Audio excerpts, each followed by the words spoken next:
Ipakilala ni Mayor Joeresty Treñas nga isa ka adoptive son sa siyudad ng Iloilo si outgoing Iloilo City Police Officer Director Police Colonel Joeresty Coronica. Nahibaloan nga si Coronica ang residente sang Mansilingan, Bacolod City. Pinaagi sa Executive Order No. 106 sa Ginpagwali Treñas, ginpresentar diri ang mga nanginahimuon ni Coronica bilang direktor sa masobra isa ka tuig. Sa idalom sa pagpamuno sa natungdan, masobra 120 milyon ang balor sa illegal nga droga nga nakompiskar sa otoridad kag iban pa. Sa liderato man ni Coronica, natigayon ang pagpatukod sa apat ka mga bagong nga police station sa Iloilo City sa diin dako ang manginbulig sa pagpabilin sa kaninong kagkatawhay sa syudad. Sa karon, ginahulat na lamang ang turnover of command sa diin na pagabusla ni Police Colonel Kim Ligada sa outgoing ICPO Director, Police Colonel Joeresty Coronica bilang bagong ICPO Director.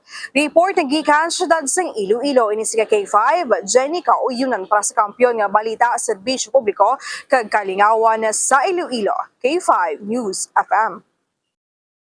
Ang ining nga balita ang ginadulong sa inyo sang DTX Coffee Mix. Himo sa natural nga sangka pareho sang amarkuso, chia seeds, sugared cane extract powder. DTX Coffee Mix. Nakakapi ka na, naka-detox ka pa. DTX Coffee Mix. Mabakal sa mga butika.